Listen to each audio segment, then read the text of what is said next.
দিনে দুপুরে ফিল্ম স্টাইলে হানা দিয়ে চট্টগ্রামের রাউজানে হত্যা করা হয়েছে জাহাঙ্গীর আলম নামে এক ব্যবসায়ীকে। গুলিবিদ্ধ হয়েছেন একজন। হত্যার কারণ স্পষ্ট না হলেও স্থানীয়দের দাবি, চাঁদা না পেয়ে জাহাঙ্গীরকে খুন করেছে সন্ত্রাসীরা। সারিবদ্ধ হয়ে হেঁটে যাচ্ছে একদল সন্ত্রাসী। সবার হাতে অস্ত্র, মুখে কাপড় বাঁধা। দেখলে মনে হবে কোনো যুদ্ধক্ষেত্র।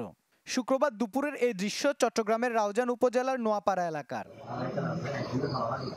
হেঁটে যাওয়ার কয়েক মিনিটের মধ্যেই এই সন্ত্রাসীরা হত্যা করে ব্যবসায়ী জাহাঙ্গীর আলমকে। স্থানীয়দের ভাষ্যমতে ঠিক জুমার নামাজের সময় শহর থেকে মোটরসাইকেলে নিজ বাড়িতে ফিরছিলেন জাহাঙ্গীর। সাথে ছিলেন কর্মচারী আব্বাস। সন্ত্রাসীরা তাদের পথ আটকে বেপরোয়া গুলি চালালে ঘটনাস্থলে প্রাণ হারান জাহাঙ্গীর।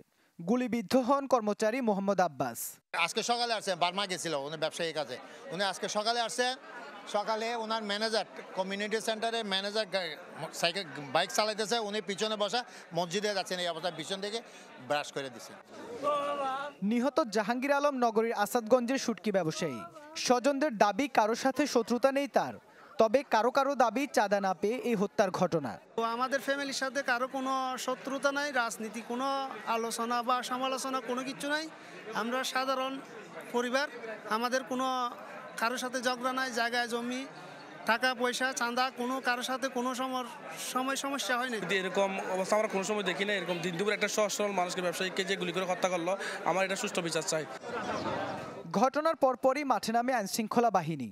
জড়িতদের শনাক্তের চেষ্টা চলছে বলে জানান এই কর্মকর্তা। এখন পর্যন্ত বিস্তারিত জানা যায়নি, তবে অনুসন্ধান বা মূল ঘটনাটা বের করার জন্য কাজ অব্যাহত রয়েছে। পুলিশ ওখানে ঘটনাস্থলে আছে এবং গোয়েন্দা শাখার যারা কাজ করছে, ঘটনার জড়িত যাদের তাদের গ্রেপ্তারের জন্য অভিযান অব্যাহত রয়েছে। গত কয়েক মাসে এই নোয়াপাড়ায় ৩০টিরও বেশি সংঘাত সহিংসতার ঘটনা ঘটেছে। ফলে আতঙ্কের মধ্যে রয়েছে এলাকার বাসিন্দারা। ইবেন মীর, চ্যানেল 24, চট্টগ্রাম।